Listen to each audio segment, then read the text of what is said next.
Ahora sí. Bien, como les decía entonces, unidad número 6, tenemos que terminar de ver esta unidad que en realidad versa fundamentalmente sobre lo que es la evolución que vimos la clase pasada.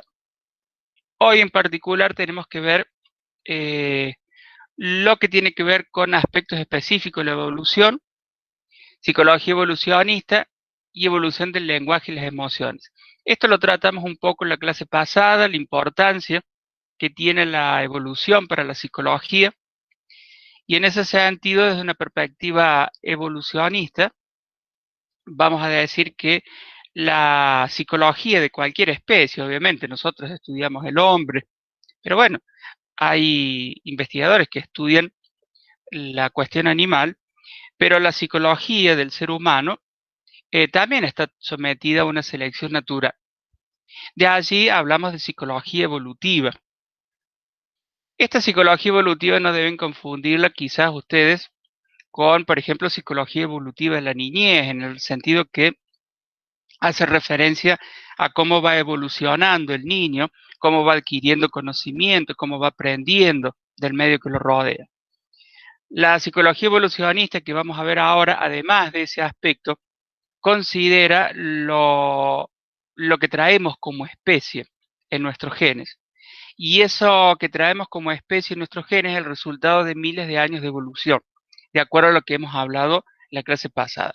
Hoy en particular vamos a ver dos ejemplos específicos en lo referente al lenguaje y las emociones. Por lo tanto, decimos que la psicología, cuando decimos la psicología, incluimos allí la conducta, los procesos psicológicos básicos, el lenguaje, las emociones, están sometidas también a selección natural y en parte son el resultado de miles de años de evolución, que después con el ambiente actual van a interactuar para dar resultado a la conducta actual del ser humano. Quien encaró esta relación es la psicología evolucionista. Ustedes en la bibliografía, en el aula virtual, tienen un artículo, ¿sí?, que habla específicamente, dos en realidad artículos que hablan de lo que es la psicología evolucionista. Como el nombre lo indica, la psicología evolucionista es una disciplina, una subdisciplina muy nueva. Fíjense en que estamos hablando de fines de los años 80 del siglo pasado, ¿sí? Por lo tanto, no hace más de 40 años. Los principales investigadores referentes de esta disciplina, Cosmides y Tobey, se llaman ellos, y se considera que ellos empezaron a juntar antecedentes y finalmente en el año 92, con la publicación de este libro, La adaptación de la mente, allí ese libro recopila otros artículos sobre el tema y muchos consideran que allí se sentaron las bases para empezar a hablar de la psicología evolucionista. Ahora bien, la psicología evolucionista, como el nombre lo indica, es una interrelación o se funda básicamente en la teoría evolucionista de Darwin, que es lo que vimos la clase pasada. E intenta, dicen los autores, darle una mirada más cientificista a la psicología. Claro, está enmarcado en un positivismo, en el sentido justamente que si la psicología quiere ser científica debe tratar de fundarse en posturas más, entre comillas, científicas. Por supuesto, como ustedes saben, esto es solamente una postura más, pero que definitivamente aporta una cuestión interesante en el sentido de relacionar la psicología con la teoría de la evolución, que es algo que hasta el momento por allí quizás se hablaba, pero no estaba bien sistematizado. De acuerdo a esta subdisciplina, esta disciplina que es la psicología evolucionista, y si la psicología está sometida a las leyes de la selección natural, definitivamente los seres humanos somos resultado, ya lo decía, de miles de años de adaptaciones, de evolución. De tal manera que esas adaptaciones que en algún momento tuvieron éxito, fueron dando lugar al ser humano. Incluso podríamos hablar, como dijimos en la clase pasada, de acuerdo a los distintos homínidos, los Australopithecus, el género Homo, etcétera, etcétera. La cuestión es que cada vez que se iba evolucionando, se iba pasando de una subespecie hacia otra, se iban adquiriendo, se iban transmitiendo de generación en generación estos miles de años de esas adaptaciones. Aquellas que habían sido exitosas eran conservadas y aquellas que no se perdían, básicamente la selección natural. Algunos hitos en la evolución, y esto es para graficar cómo, lo que yo les decía en la clase pasada, la evolución va por un camino seguro pero muy lento, mientras que la evolución social y cultural también va por un camino seguro pero mucho más rápido. Entonces, fíjense, en los primeros primates se calcula más o menos unos 50 millones de años después de la extinción masiva de los dinosaurios. Los primeros homínidos, fundamentalmente los género Homo, 3, 4 millones de años. Decíamos en las clases pasadas los Australopithecus o los primeros orígenes hasta 8 millones de años. Pero fíjense, 100.000 años los Homo sapiens, 10.000 años se acuerdan la agricultura, 5.000 años la escritura, y así sucesivamente. Fíjense, en 7 años las redes sociales, efectivamente, para mí, que yo nací en el siglo pasado, eh, ni había ni redes sociales, ni internet, ni esta informática personal, porque ni siquiera había celulares. Es más, no se rían, pero ni siquiera había televisor, al menos yo no tenía. De tal manera que, fíjense, yo pues me pongo siempre de ejemplo cómo la evolución social, cultural, tecnológica ha ido tan rápido que incluso yo, que tengo 45 años, hay un montón de cosas que no nacieron o aparecieron después que yo nací. Se entiende entonces que estas cuestiones sociales y culturales y tecnológicas no dan tiempo a la evolución. La evolución no hay forma que adquiera en nuestros genes lo que es un teléfono celular, internet, redes sociales, ¿sí? Porque ocurren muy rápido estos cambios. Y si bien se acuerdan, yo les decía en la clase pasada, se cree que si volvemos en unos 100.000 años, los seres humanos tendríamos crecimientos en los huesos en el dedo meñique o la curvatura de tanto estar sentado frente a la máquina, algunos huesos en el cráneo, pero estamos hablando de 100.000 años y probablemente dentro de 100.000 años ya ni siquiera existe internet, qué sé yo. Sí, ¿te acordás, Carolina, el disquete? Los disquetes se podían guardar, si yo no mal no recuerdo, 1 mega con 44. Entonces querías guardar una imagen que era grande, tenías que poner a lo mejor 5 o 6 disquetes. Pa, qué tiempos aquellos. Hoy con un pendrive o lo guardas en la nube. Sí, se borraba siempre, eso está claro. Se borraba siempre. Pero viste, ahora lo guardas en la nube, que todavía no entiendo qué es la nube, pero bueno, lo guardas ahí.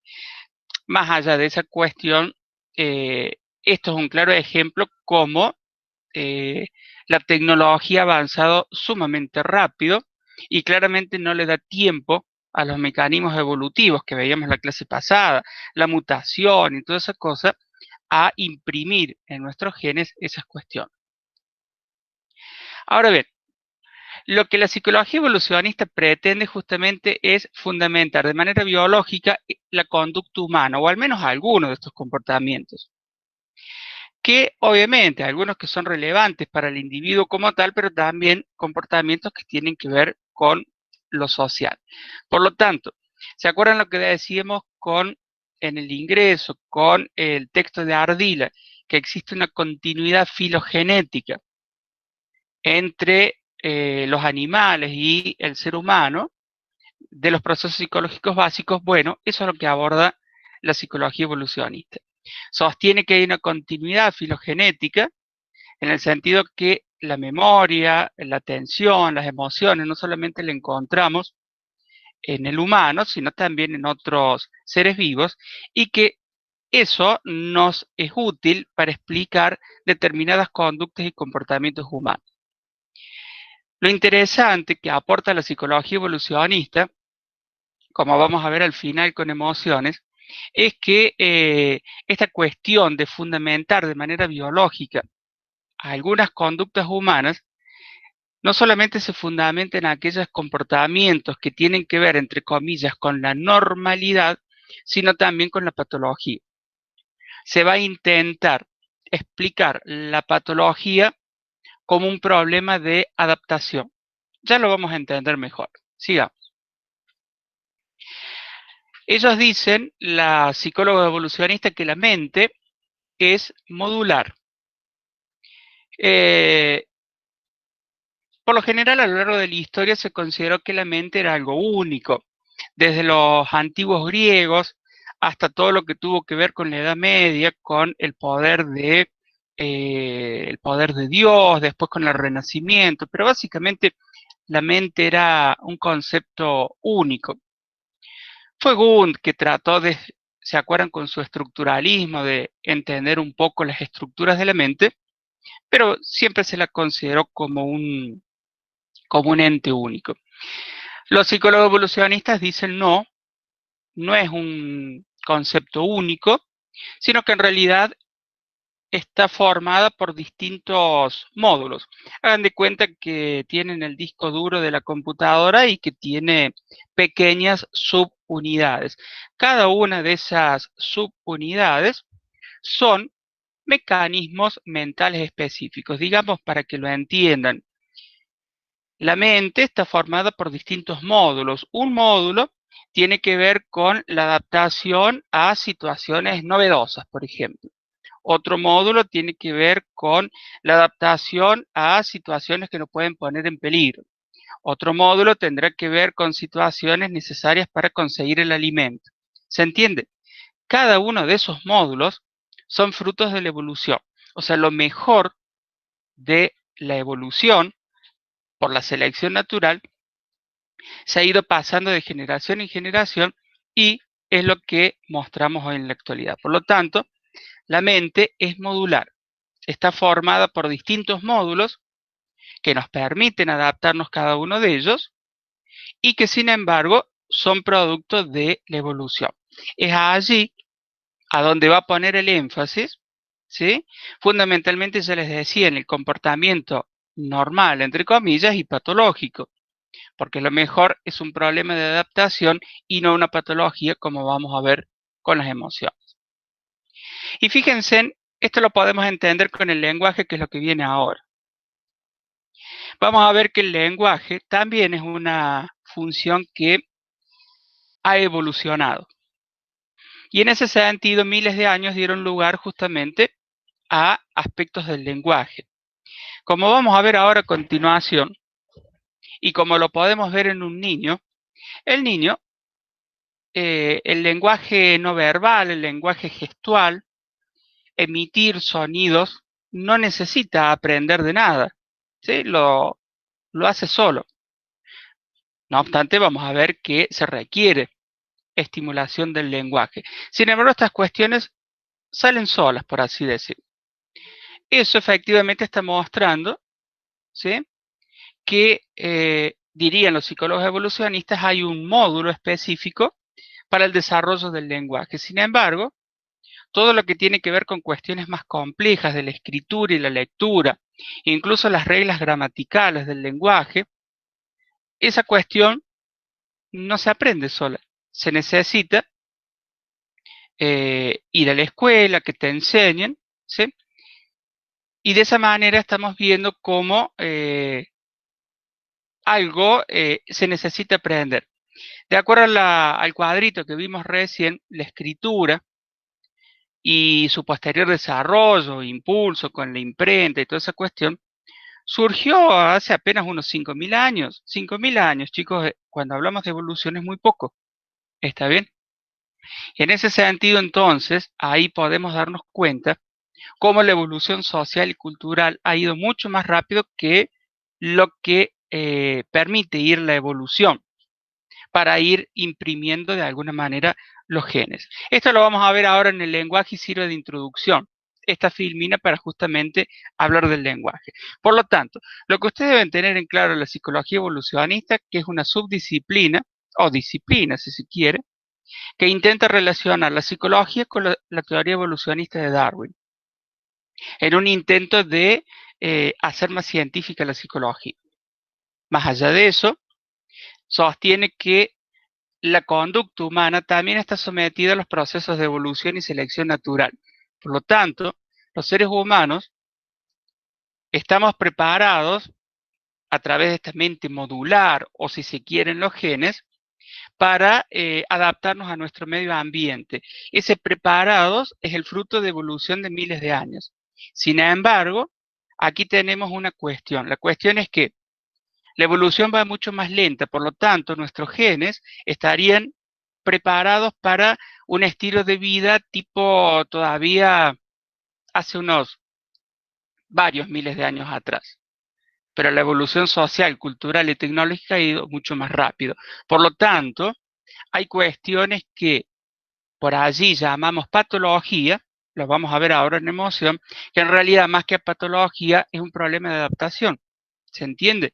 No hay forma que vos te puedas adaptar a cambios tan rápidos sociales y culturales si tus genes, si tu aspecto filogenético está mucho más atrasado a esos cambios que se suceden en el entorno social y cultural. Ahora lo vamos a ver específicamente con emociones y fundamentalmente con los trastornos de ansiedad. Vamos al lenguaje. El lenguaje es un proceso psicológico básico, una función cerebral superior. Definitivamente decimos que el lenguaje, a través de la utilización de signos y símbolos, es una capacidad puramente humana. Ojo, yo no estoy diciendo que otros seres vivos tienen lenguaje. Las abejas tienen un lenguaje fundamentalmente olfatorio. Lo vieron las ballenas que hacen esos ruidos extraños. Seguramente tienen un lenguaje a través de ultrasonido o qué sé yo, los perros un lenguaje a través de las feromonas, por ejemplo. Pero la utilización de signos y símbolos, definitivamente, hasta donde se conoce, parece ser una capacidad humana. Lo que nos vamos a plantear aquí es cuándo surgió, en qué momento de la evolución humana surgió el lenguaje y por qué. ¿Por qué surgió ese lenguaje? Todo tipo de patología debería ser tomada así como una falta de adaptación. De acuerdo, Milagros, a la psicología evolucionista, sí. Pero eso tiene una consecuencia fundamental. Te la digo ahora y después la retomamos en emociones. ¿Sabes cuál es la consecuencia fundamental? Que vos no estás etiquetando a la persona. Digo, para una persona no debe ser nada fácil que te digan que sos un trastornado de la ansiedad, ¿se entiende? La psicología evolucionista no te va a decir que sos un trastornado de la ansiedad. En todo caso, tenés un problema de adaptación que hay que ayudar a adaptar a la persona. Y se le da una explicación a ese problema de adaptación.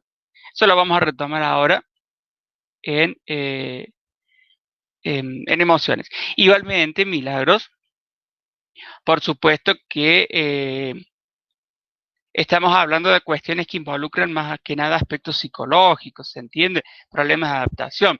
Obviamente, si una persona tiene una disfunción cerebral, se me ocurre, o un problema hormonal, está claro que no hay un problema de adaptación, hay una cuestión biológica. ¿Se entiende? Bien, esto lo vamos a retomar ahora.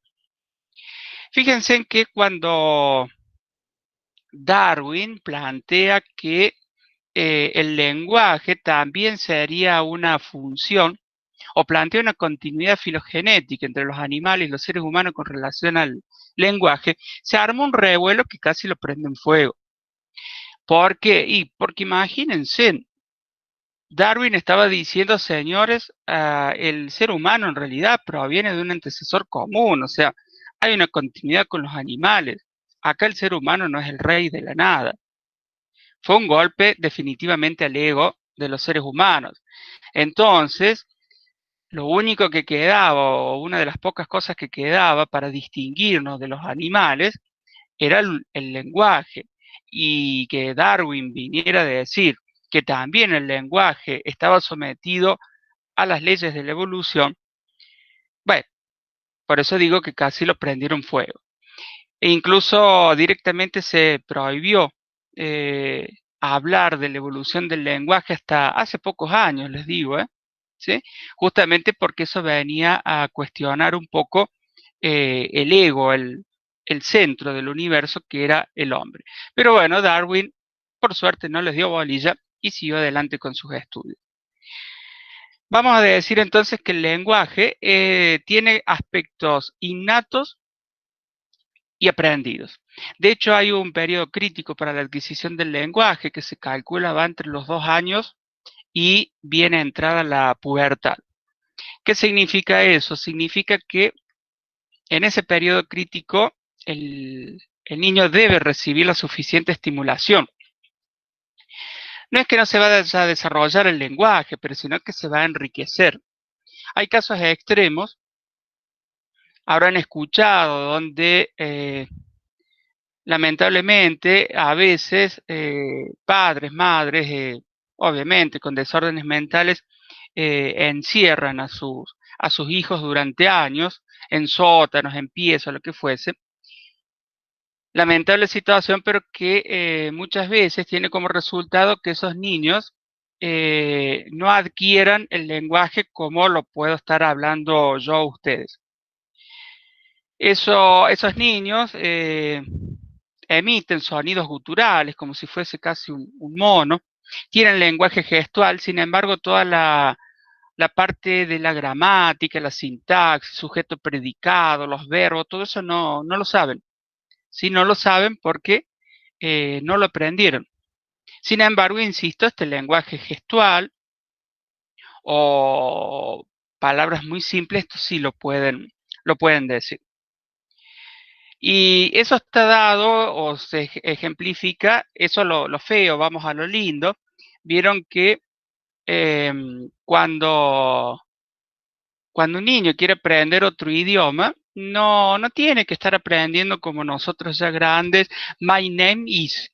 No, el chico lo aprende escuchando directamente. Justamente porque el cerebro de ese niño está preparado para recibir de alguna manera distintos fonemas. Los fonemas son los significados. Entonces es como que nacemos preparados para escuchar chino, japonés, inglés, español o alemán. Si estamos en Argentina, nuestro cerebro se irá estimulando para el español y rápidamente se irán perdiendo esa otra capacidad. Por eso una vez que pasa ese periodo crítico, no es que no se pueda aprender un nuevo idioma, pero definitivamente cuesta más. Y lo que sí se sabe, que ustedes saben que nuestro cerebro tiene 2 hemisferios, por lo general el hemisferio izquierdo es el que está más especializado en el habla, incluso en aquellas personas que son zurdas. ¿Sí? Lo mismo sucede con esas personas.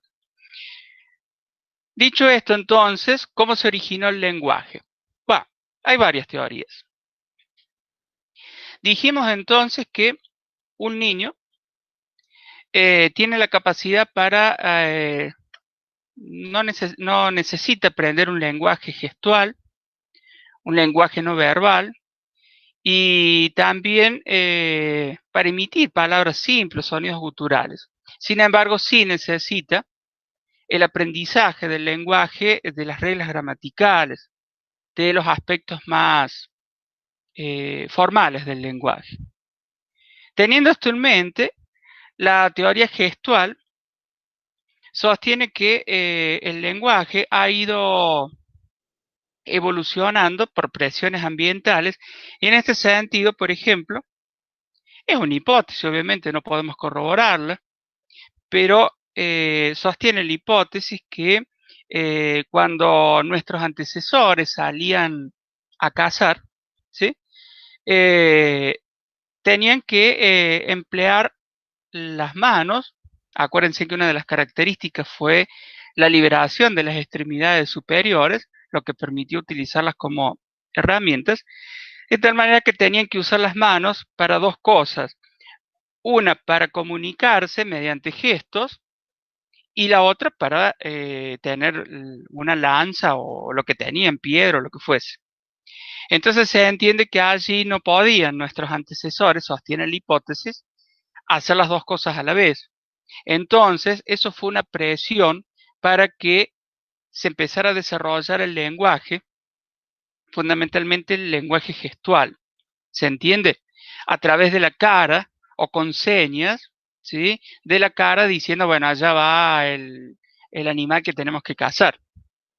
En cualquier caso, insisto, esto, o al menos sostiene la teoría, es una presión ambiental que hizo que el lenguaje gestual pasara de las manos fundamentalmente hacia el cuerpo y más que nada hacia la cara. ¿Sí?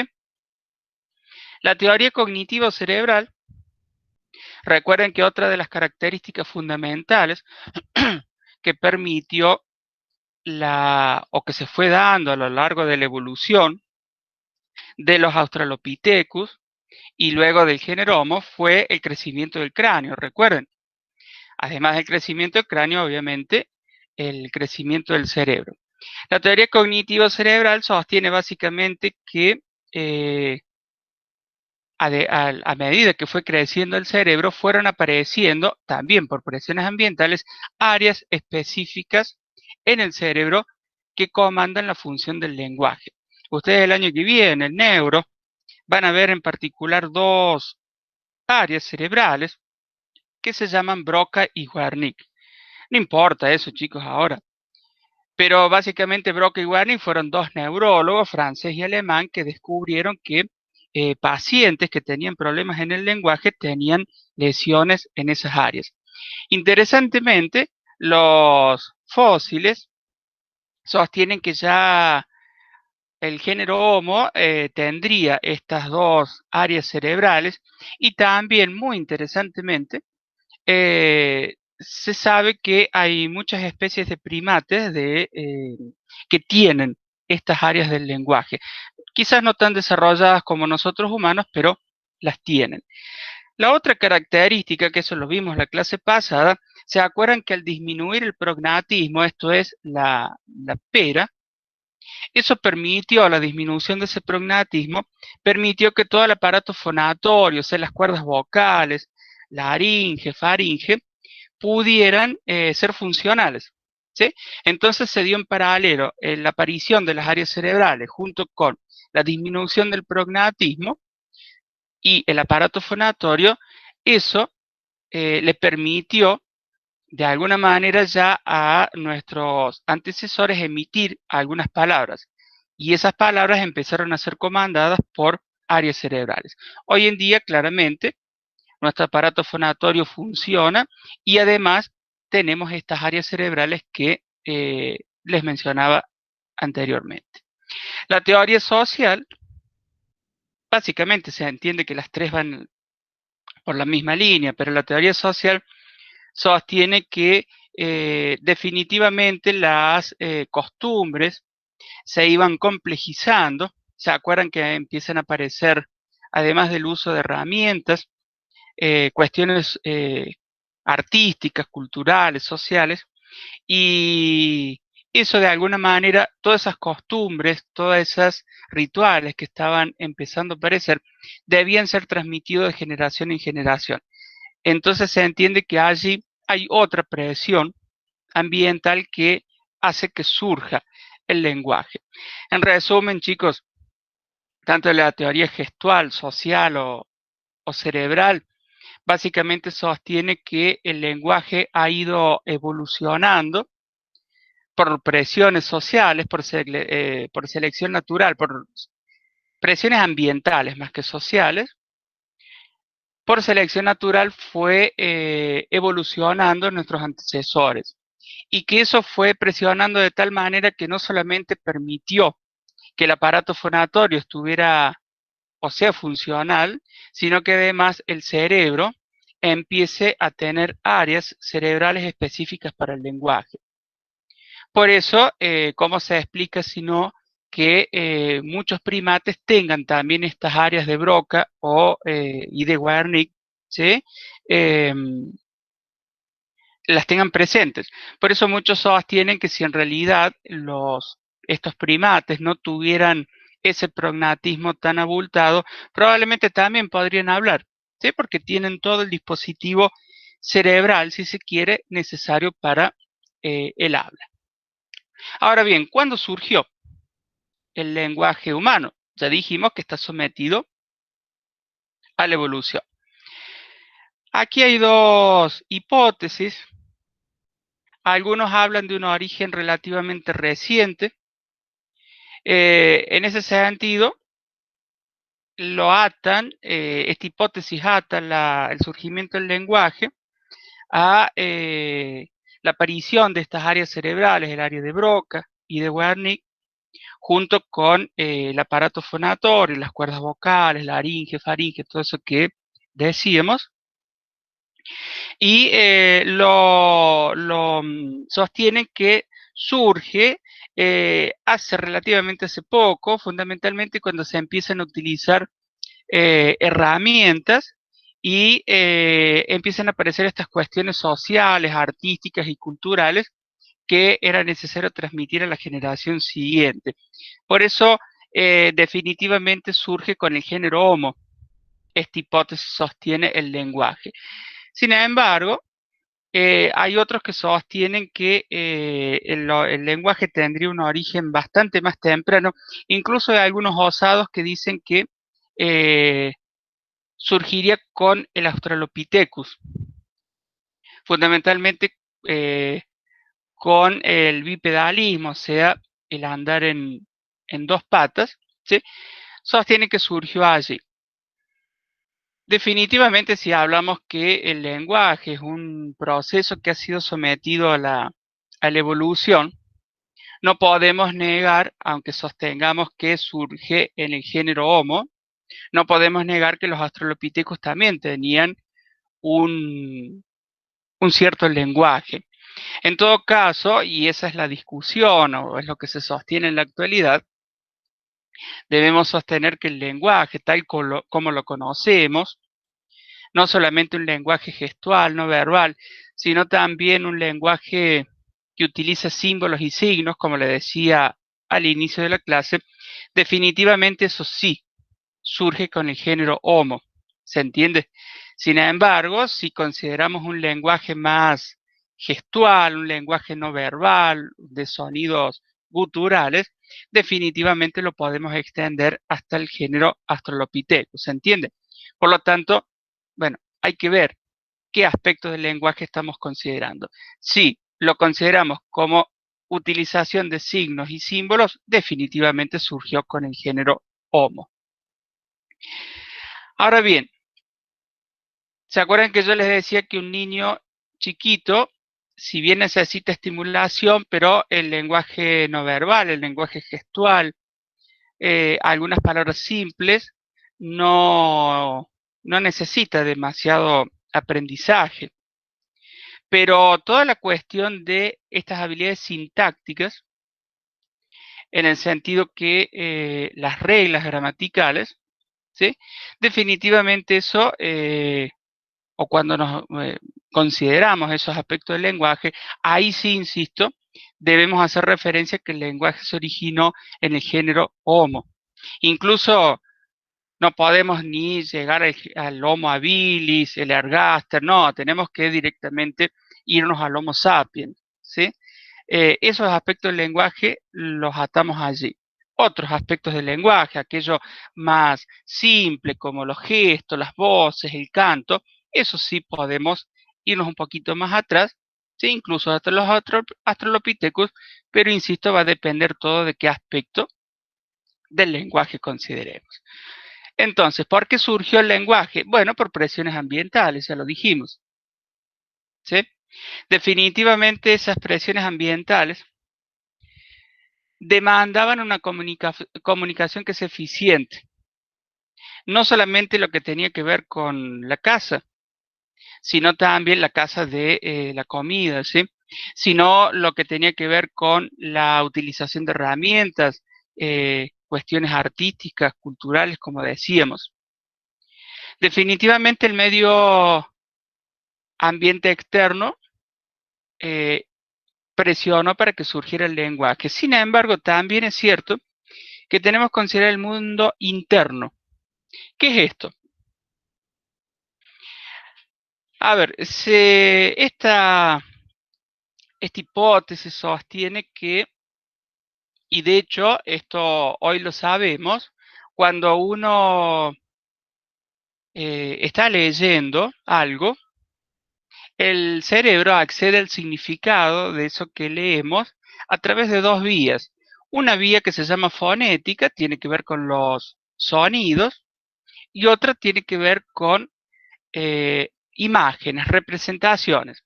¿Qué significa esto? Si yo les digo una casita, a mí si me dicen eso rápidamente se me viene la imagen que yo dibujaba en la escuela primaria, vieron la casita, el cuadradito, los dos triangulitos arriba, la chimenea con el humito, el caminito, la ventanita con los dos cortinas. Digo, para cada una de las palabras, nuestro cerebro va guardando, digamos, en un diccionario interno, si se quiere, las imágenes, las representaciones que tienen las palabras. Volvamos a nuestros antecesores. Nuestros antecesores, de alguna manera, se representaban las cosas que lo rodeaban, no solamente el mamut que tenían que ir a cazar, sino las herramientas que utilizaban o las cuestiones culturales o artísticas que ellos estaban desarrollando. Entonces, se estaban representando eso y a eso había que darle un nombre. ¿Se entiende, chicos? Entonces, el lenguaje no solamente se dice que surgió por presiones ambientales externas, como las que acabamos de ver, sino también presiones ambientales internas, ¿sí? Estas representaciones, estos dibujos que los cerebros de nuestros antecesores guardaban, había que nombrarlas. Y eso se sumó, o eso se cree dio inicio a la aparición de este lenguaje con signos y significados, ¿sí? Por eso yo les digo, si les digo casita, ese es el signo, el símbolo, y ustedes rápidamente se imaginan este dibujito. Por lo tanto, el lenguaje, vamos a decir que surgió efectivamente o evolucionó, ya sea por presiones ambientales externas en un inicio, que dieron lugar a un lenguaje más no verbal, gestual, pero a medida que avanzamos y llegamos al género Homo sapiens, el medio interno, esta capacidad de representación, dio origen también a un lenguaje de signos y símbolos, que es el que finalmente utilizamos en la actualidad. Y todo esto lo podemos ver en la genética del lenguaje. Hay una enfermedad muy rara que se llama trastorno específico del lenguaje, y allí se ha visto, está claramente demostrada la causa. Parece el problema estar en los cromosomas 16, 19, 3 y 3. Chicos, no, esto no hace falta que se lo sepan, ¿eh? Yo esto solamente lo pongo como ejemplo para que ustedes cierren la idea que evidentemente el lenguaje ha ido evolucionando y esta evolución se ve justamente en estos genes. ¿Cómo se descubrió esto? Se descubrió con una familia de 3 generaciones donde muchos de los miembros de 37, 15, ¿sí? Prácticamente la mitad, tenían todos el mismo déficit del lenguaje. Ahora les cuento un poco los síntomas. La cuestión es que haciendo análisis genéticos bien detallados, en el cromosoma 7q, insisto, no importan los nombres, hayan un gen, el FOXP2, ¿sí? Que ese gen definitivamente algo tenía que ver con el lenguaje. O sea, ese gen estaba de alguna manera mutado, no estaba expresando las proteínas que tenía que expresar, fundamentalmente en el desarrollo embrionario, ¿sí? Y sistemáticamente en las 15 personas se encontraba mutado. Fíjense que estos pacientes tienen dificultad en el habla y en el lenguaje, no encuentran la palabra que están buscando. ¿Vieron eso cuando vos decís, la tengo en la punta de la lengua y no te sale? Bueno, es eso. Anomia se llama eso. Gramaticalmente, por más que lo hayan aprendido, cometen errores, no comprenden bien algunas oraciones complejas y tienen algunas dificultades para mantener una conversación adecuada. Por favor, chicos, no vayan a decir que hay muchos trastornos del lenguaje que se pueden observar estos síntomas. No vayan a andar diciendo que tienen alterado, mutado el gen FOX, ¿sí? Por Dios, no digan eso. Sí se encontró en estos pacientes, en estas personas. En cualquier caso, se ha visto que este gen, ya les digo que cumple su rol fundamentalmente durante el desarrollo embrionario y se sabe que ese gen sería necesario para que estas dos áreas que yo les mencioné anteriormente, el área de Broca y de Wernicke, que son áreas relacionadas al lenguaje, no las únicas, por supuesto, cumplan su rol de manera correcta. Esto simplemente es una demostración de cómo aspectos del lenguaje están ya en el código genético y son el resultado, como dijimos, de años de evolución. ¿En eso de lo tengo en la punta de la lengua interviene el inconsciente? No, claro, se analizan desde puntos de vista distintos, Carolina. Seguramente desde el psicoanálisis te van a decir que hay aspectos inconscientes que hacen que vos reprimas o no recuerdes esa palabra. En este caso, definitivamente yo te estoy diciendo que al menos este tipo de pacientes no puede recordar la palabra que quiere decir porque hay una alteración genética. También es cierto que la anomia, así se llama este síntoma, se produce cuando hay algún tipo de lesión en las áreas del lenguaje, pero se entiende que no tiene nada que ver con lo que postula el psicoanálisis. En todo caso, si se quiere, lo que postula el psicoanálisis acerca de el inconsciente y esta cosa de no poder decir una palabra, no estamos hablando de algo fisiológicamente patológico. En lo que te estoy diciendo yo sí, ¿sí? Porque hay una lesión o hay algún tipo de alteración genética. La disfasia, en ese sentido, está muy presente en los niños, hay una dificultad para hablar y comprender el discurso. También fíjense en que se han hallado alteraciones en todos estos genes. Insisto, no bajo ningún punto de vista se les va a preguntar ni tienen que poner esos nombres, solamente son ejemplos para que ustedes entiendan lo que estamos diciendo. Y quizás el ejemplo más conocido es lo que se llama la dislexia, seguramente muchos conocen lo que es. La dislexia es una dificultad en la lectura. Hay muchos tipos de dislexia. Las personas sostienen que por allí las palabras, las letras se mueven, se altera el orden, o bueno, la consecuencia es que le cuesta leer. Interesantemente, también se han hallado algunos genes, obviamente que no en todas las personas que tienen dislexia, pero hay algunos estudios genéticos que han encontrado algunas alteraciones en estos genes. Pero aquí hay una cosa interesante. La lectura es algo que aparentemente nuestros genes todavía no lo tienen. Acuérdense en esto de la evolución que va mucho más lento que la evolución social y cultural. La lectura surgió hace apenas unos miles de años atrás.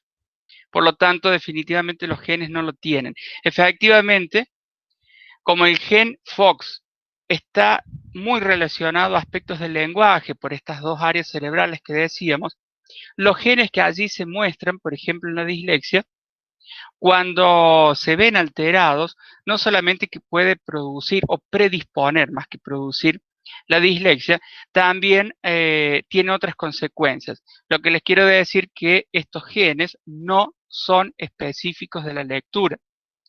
¿Se entiende? Lo que es otra indicación que evidentemente la evolución aún no ha incorporado en nuestros genes estos aspectos del lenguaje tan complejo como es la lectura. Probablemente, si viniésemos, no sé, en 100.000 años, 200.000 años, no lo sé, probablemente ya los genes de esas personas sí ya tengan involucrados o tengan estos aspectos del lenguaje que estamos viendo. Resumen entonces, el lenguaje es un proceso psicológico, una función cerebral sometida a las leyes de la selección natural. ¿Sí? El lenguaje ha surgido de acuerdo al aspecto que consideremos, lenguaje más no verbal, gestual, incluso podemos remitirlo hasta prácticamente los australopithecus. El lenguaje más complejo, ya la utilización de signos y símbolos, ya tenemos que llegar al Homo sapiens. ¿Cómo? Por presiones, fundamentalmente el primero, lenguaje gestual, presiones más que nada ambientales externas, de adaptación, y la utilización de signos y símbolos, también a esas presiones sumamos esta cuestión de las representaciones o en todo caso las presiones internas de la capacidad de imaginación y representación que tenían nuestros antecesores. Bien, niños y niñas, 8:54, nos queda emociones, así que yo propongo que hasta las 9 hagamos un recreito y nos vayamos a tomar un cafecito. ¿Estamos de acuerdo? Dale, Milagro, yo te escucho, no me voy. O te leo, más que nada.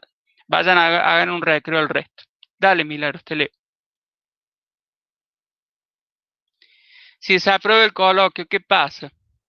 Mira, nunca en la vida pasó eso, no hay forma de desaprobar el coloquio, pero bueno, si lo desaprobas, perdes la promoción.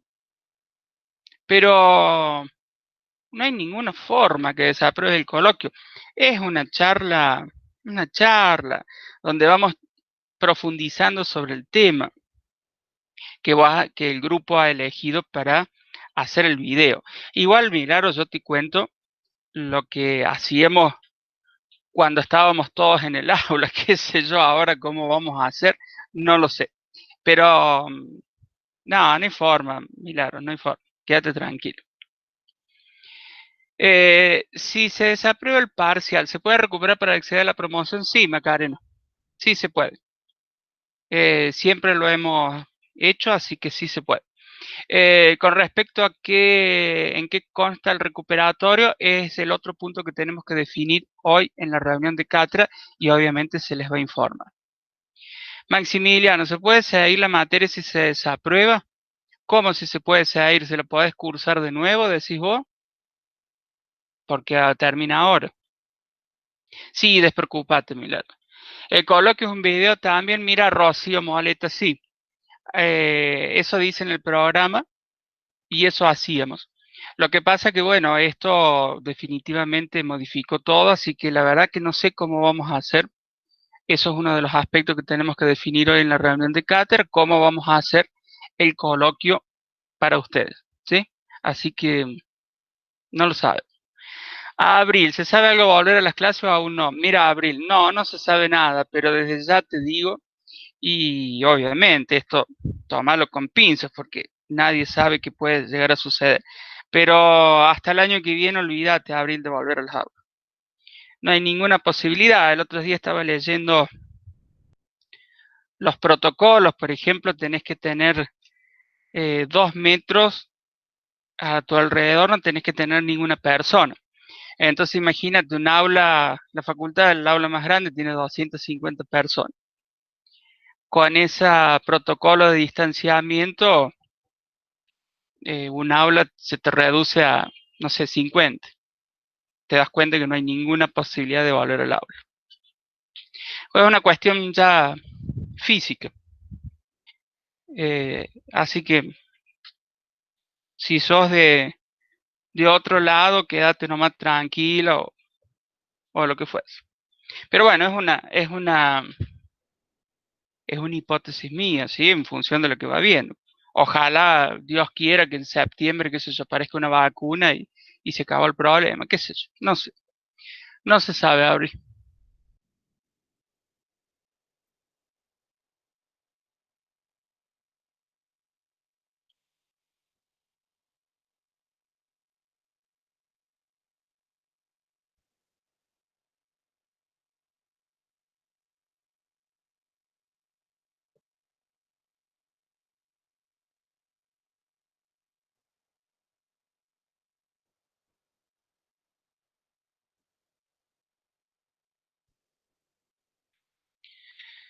Julieta, si promociono, pero en el coloquio saco 4, pierdo toda la materia. Mira, es lo que yo le decía, no sé a quién recién, a Milagros. No, no hay forma de desaprobar el coloquio. Pero no, no perdés la materia. Entiendo yo, la verdad no estoy seguro, Julieta. Entiendo que quedas regular. No estoy seguro, insisto. Pero no hay ninguna forma de que te vaya mal.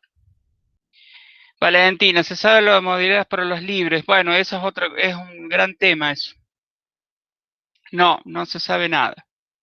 Y específicamente, si tengo que decir el cursillo y de biología, no, no sé cómo vamos a hacer con los estudiantes libres. No sé.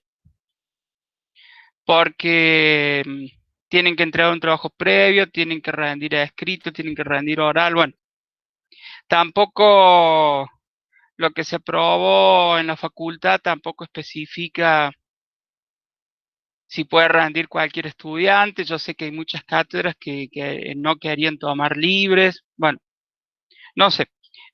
Nosotros lo tratamos hoy en la reunión de cátedra. Y ahí les vamos a decir, por supuesto.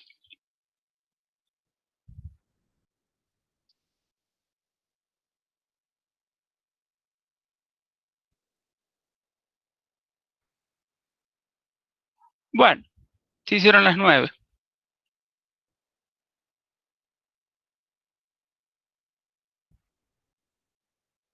Bueno, ya que son las 9, sigamos entonces. Veo que no hay más dudas, así que seguimos. Las emociones también, vamos a decir que están sometidas a estas leyes de la evolución, a la selección natural. Y el primero que postuló esto fue Darwin. Lo que pasa es que para el lenguaje, Darwin no le dedicó especial énfasis, sí a las emociones. De hecho, en el año 1872 él publica este libro, La expresión de las emociones en el hombre y en los animales. Él en ese libro sostenía justamente la continuidad filogenética de las emociones en los animales y el ser humano. Sostenía también que algunas expresiones eran universales, eran para todos los seres humanos e incluso algunos animales, y otras que eran más variables. Esta, estos postulados de Darwin, en el marco del positivismo que después surge en la psicología para que fuera científica, de alguna manera se olvidan estos conceptos, no se los tiene en cuenta porque las emociones son cuestiones muy subjetivas. Sin embargo, es cierto que después, bastantes años después, son retomados estos conceptos, Plutkin y fundamentalmente Paul Ekman, que es el que les voy a contar un poquito ahora. En relación a las emociones, hubo algunos antecedentes que es importante destacar y les voy a contar ahora rápidamente estos antecedentes para que veamos cómo se fue dando la cuestión de la emoción. Esto me parece que yo se lo había contado ya en el ingreso.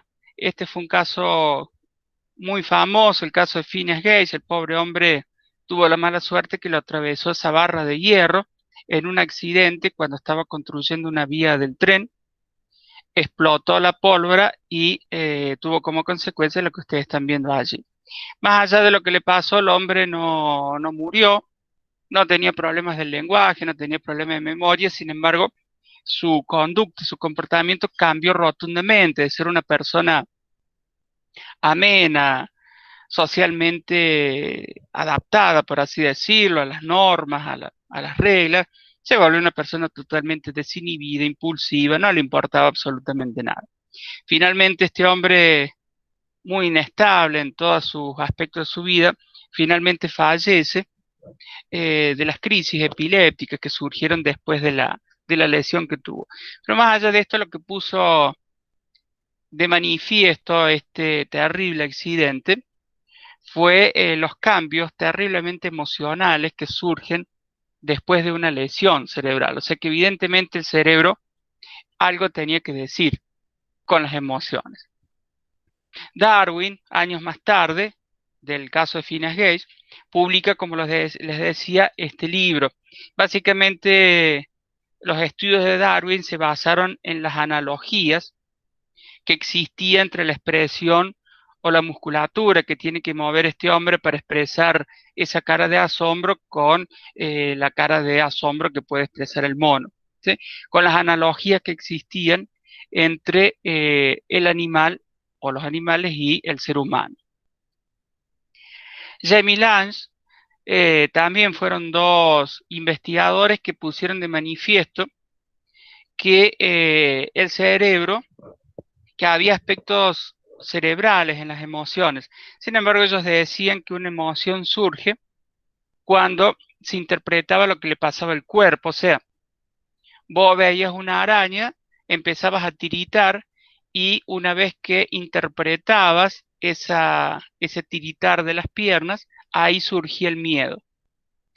Interesantemente, eso Jamie Lange ponen, o son los primeros en decir un aspecto más cognitivo de las emociones, en el sentido de decir que una emoción surgiría luego de una interpretación.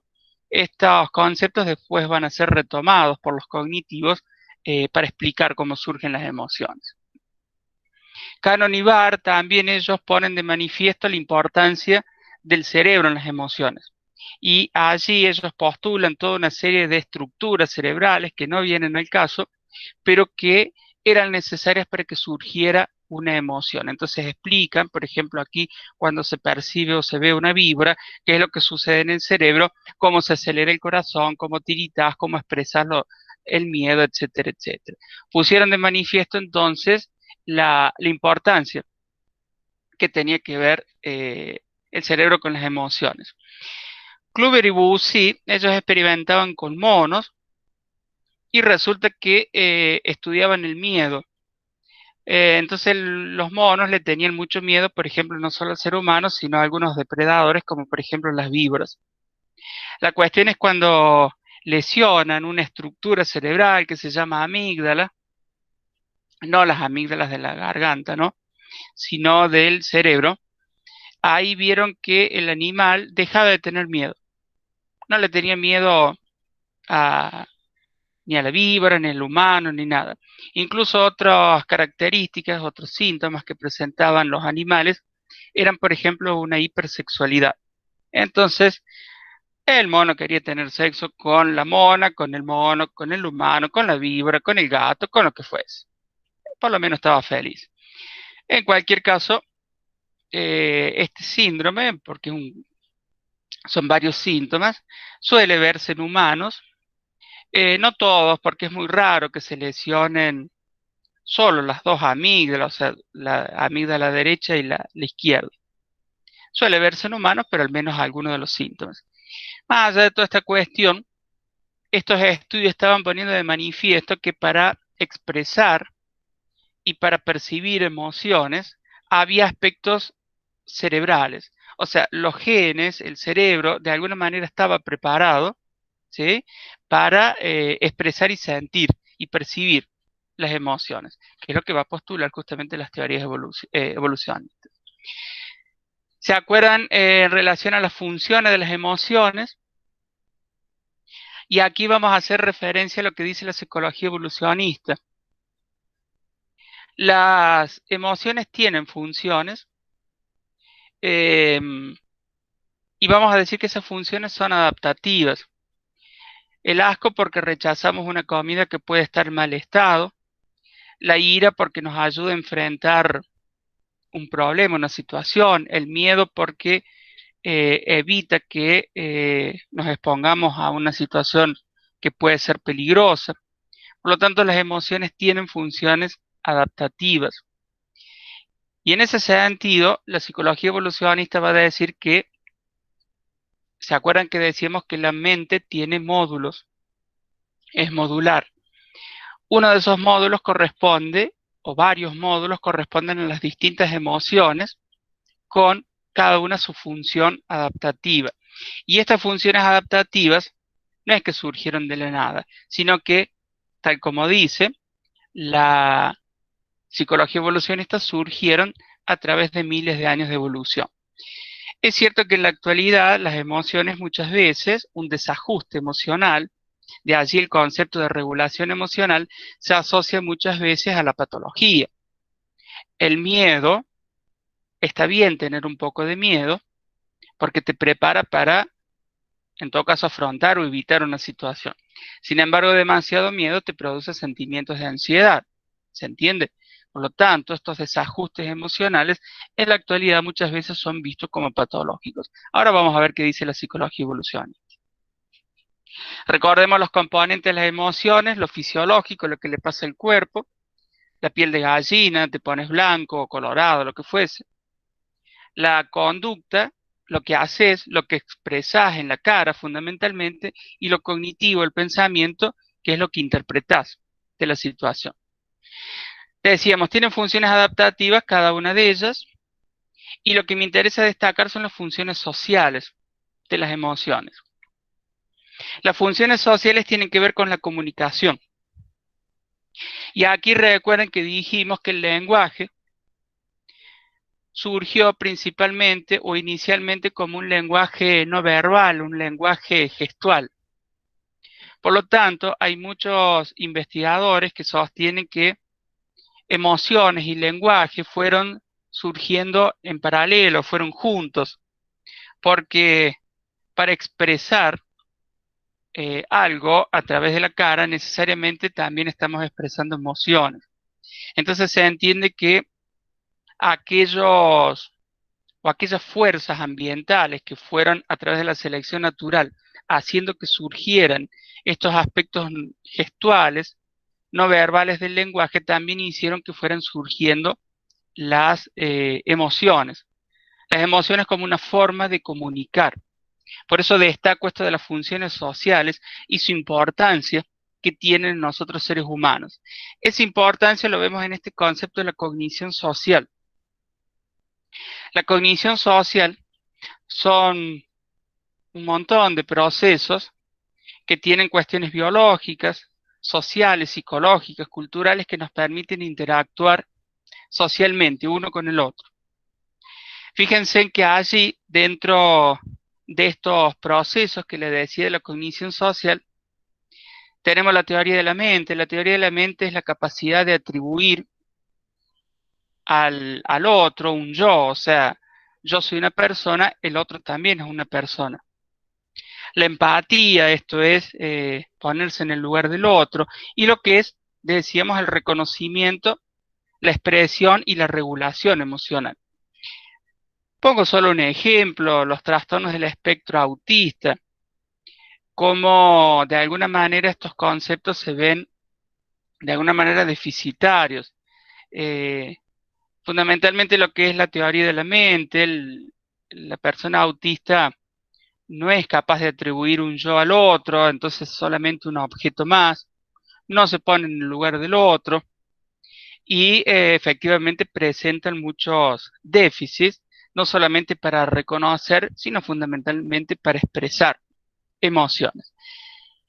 Como les decía, no es que la psicología evolucionista diga que el autismo no es una cuestión que tiene que ver con lo patológico, obviamente que no es así, porque como van a ver más adelante en el autismo, eh, se hipotetiza que hay factores del desarrollo, o sea, algo no salió bien cuando se desarrollaba el cerebro del niño, ¿sí? Entonces la psicología evolucionista no es que va a negar el autismo, pero en todo caso sí va a decir que estas cuestiones de las emociones tienen una función adaptativa y que lo que suele fallar es justamente esa cuestión de adaptación. El evolucionismo va a ser la principal teoría que va a abordar esta cuestión de las emociones y este es Paul Ekman. Este actor no sé quién es, pero yo se los puse porque vieron que es el que hacía esa serie Miénteme, que no está más, que era bastante fantástica, pero bueno, se basaba en los postulados de Ekman en el sentido justamente de decir que, eh, bueno, la serie era que se detectaban mentiras a través de todos unos estudios de las microexpresiones faciales. Interesantemente, y tal como dice Ekman, con la palabra nosotros podemos mentir. Con la cara es más difícil, pero también podemos mentir. Pero sí se escapan microexpresiones. Bueno, en eso se basaba el programa, ¿sí? Analizar, filmando las microexpresiones, qué sé yo, de alguna persona que se creía había cometido un delito. Entonces, analizando eso, el actor rápidamente detectaba quién mentía o no mentía. Bueno, era bastante fantástico como toda serie televisiva, pero se basaba en los postulados de Ekman, ¿sí? Incluso Ekman ha escrito un par de libros de cómo detectar mentiras y toda esa cuestión. Obviamente no son, o al menos los libros están basados en su teoría, tienen su fundamento científico, ¿sí? No está basado en la nada misma, pero bueno, no crean que leyendo el libro de Ekman van a detectar las mentiras. En cualquier caso, Paul Ekman, allá por la década del 60, retoma los conceptos de Darwin. Él dice que hay emociones que son universales.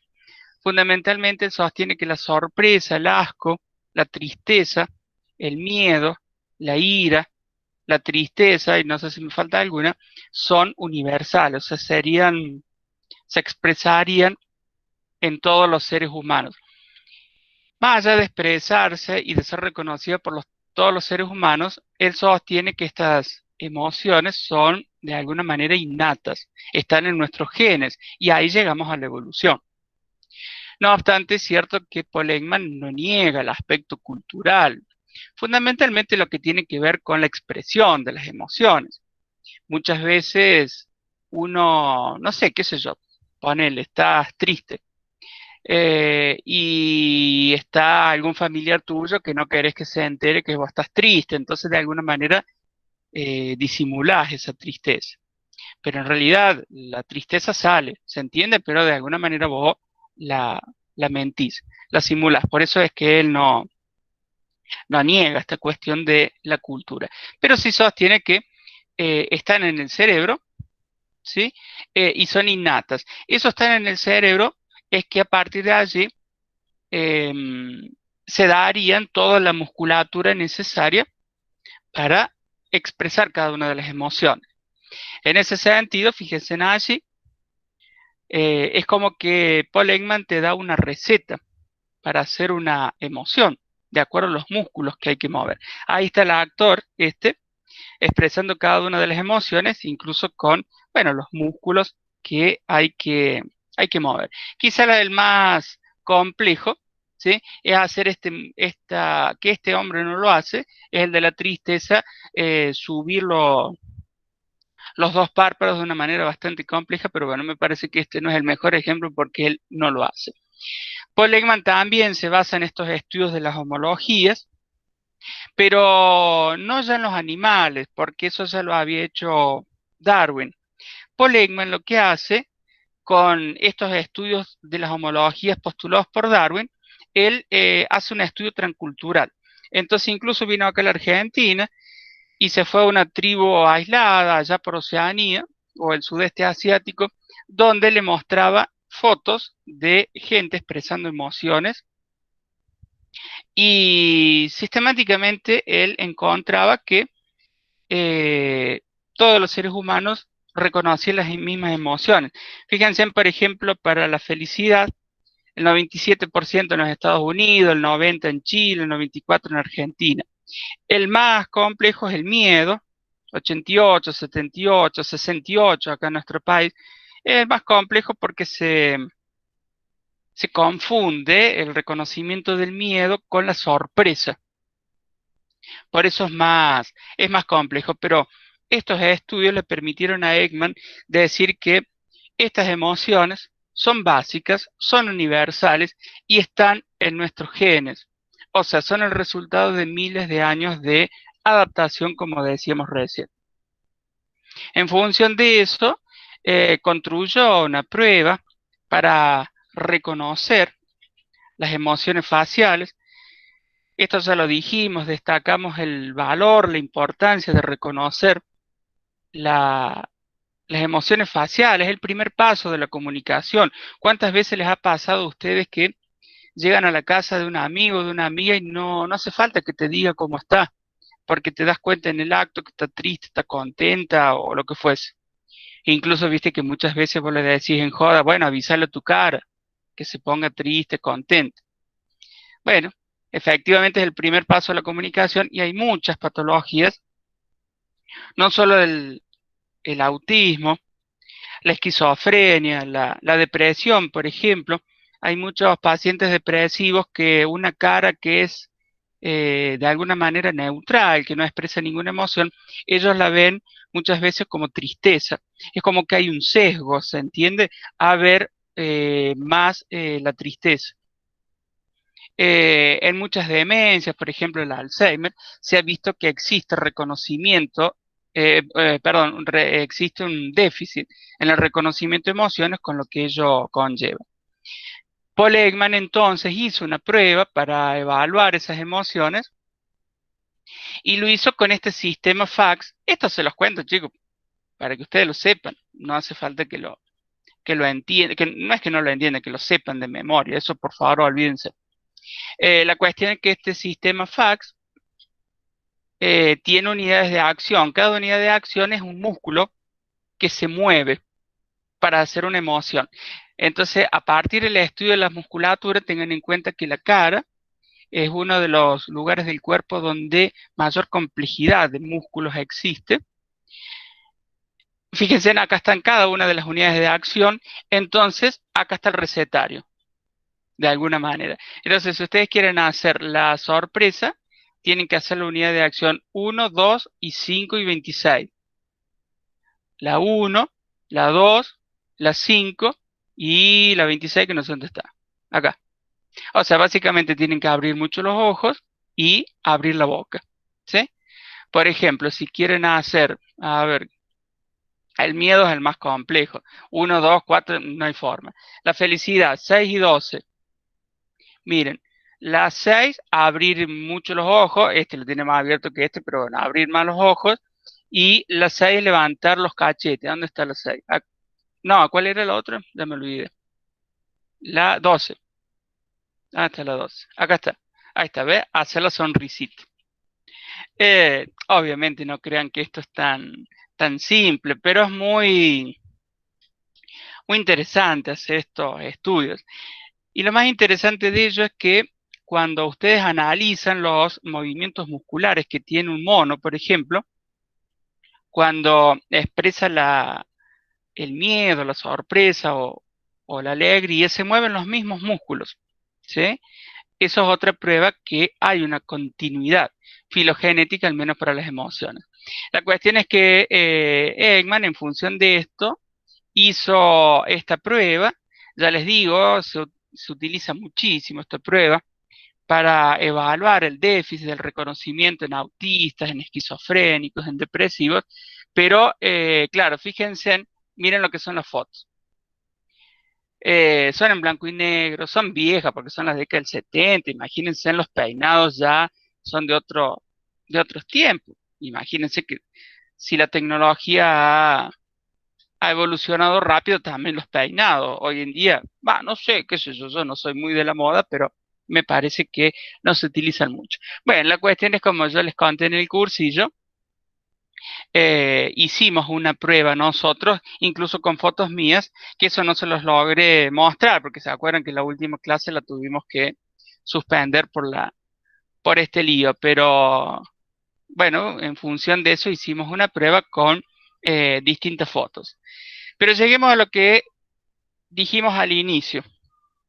Las emociones, entonces, desde una perspectiva evolucionista, son programas para resolver problemas adaptativos.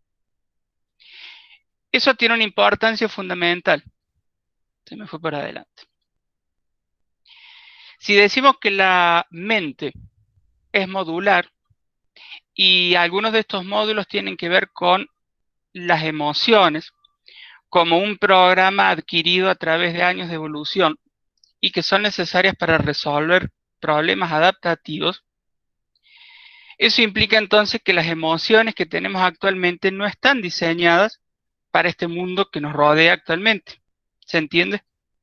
Porque otra vez, la evolución social y cultural ha ido tan rápido que no le dio tiempo a las emociones a adaptarse al medio actual. Por lo tanto, vamos a decir que la mente es modular, que muchos de estos módulos tienen que ver con las emociones como programas para resolver problemas adaptativos. Lo que pasa es que esos problemas son los problemas que se les presentaban a nuestros antecesores, no los problemas que se nos presentan ahora, como rendir un examen en 2 horas o ir a una entrevista de trabajo.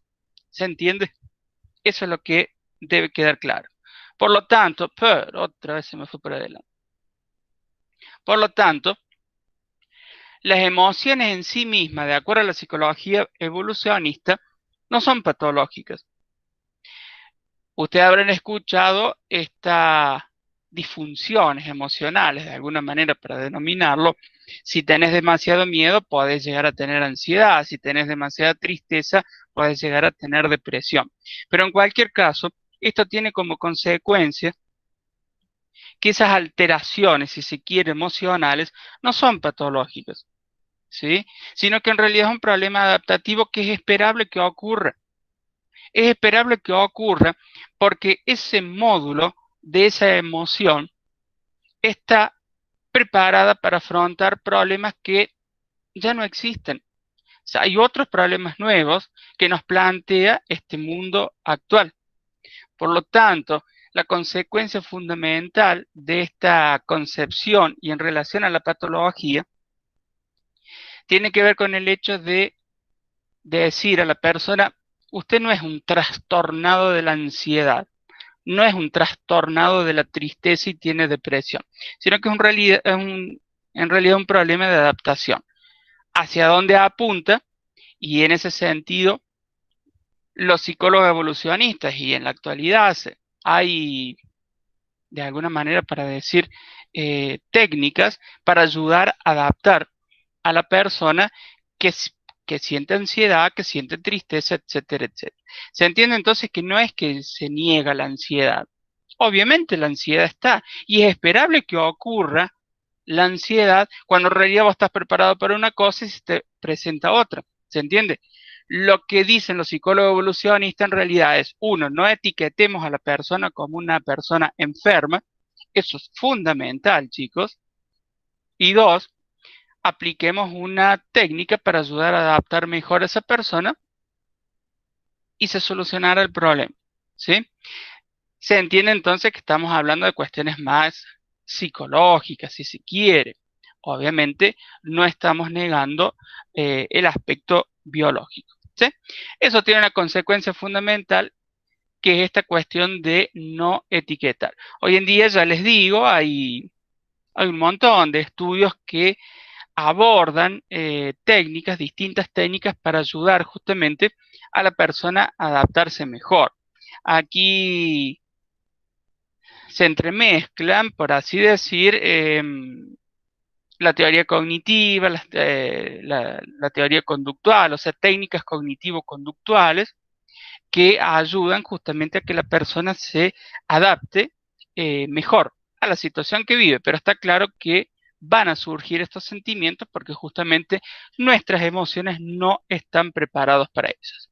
Bien, y por ser la última clase yo les traje este meme, que yo creo que cada vez está más lejos, pero bueno, lo encontré, me gustó, porque como yo me peleé, igual que esta niña, no me peleé al medio, no me peleé todo completo, bueno, digo por si se levanta la cuarentena de golpe y no nos avisan, imagínense si nos agarran de esa manera. Bueno, más allá del chistecito con que siempre terminamos, la verdad que quiero agradecerles a ustedes por la paciencia que han tenido. Yo sé que no ha sido fácil ni para nosotros docentes, mucho menos para ustedes. Definitivamente no es el mejor año para comenzar una carrera universitaria, pero todo depende de dónde se lo vea, ¿sí? El año con el esfuerzo de todos no se ha perdido, ni se va a perder, y yo creo que, bueno, no, hablando justamente de la adaptación, imagínense si nuestros genes están adaptados para dar clases virtuales. Definitivamente no. Pero yo creo que, insisto, con el esfuerzo de ustedes, de nosotros, de la institución, yo creo que ha salido bien. Así que, bueno, gracias por eso, gracias por estar, gracias por estar. Así que, con respecto a lo que sigue, estén atentos, por favor, porque hoy a la tardecita tenemos la reunión de cátedra y les vamos a informar lo que tiene que ver con el parcial, ¿sí? Les vamos a dar la consigna, les vamos a dar cuánto tiempo debe durar el video, cómo deben subirlo, toda esa cuestión, lo vamos a ver, lo vamos a decidir hoy y se los vamos a avisar. Así que bueno, eso, muchas gracias por estar siempre y bueno, no me bajen los brazos y sigan, ¿sí? Sigan adelante, desen el tiempo para reflexionar, para pensar y por favor, cuídense. Igual yo me quedo ahora, son las 9:30, así que tenemos un ratito más, me quedo por si hay dudas. Voy a dejar de compartir esto y voy a dejar de grabar, total ya no tenemos más nada, pero me quedo aquí un rato más por si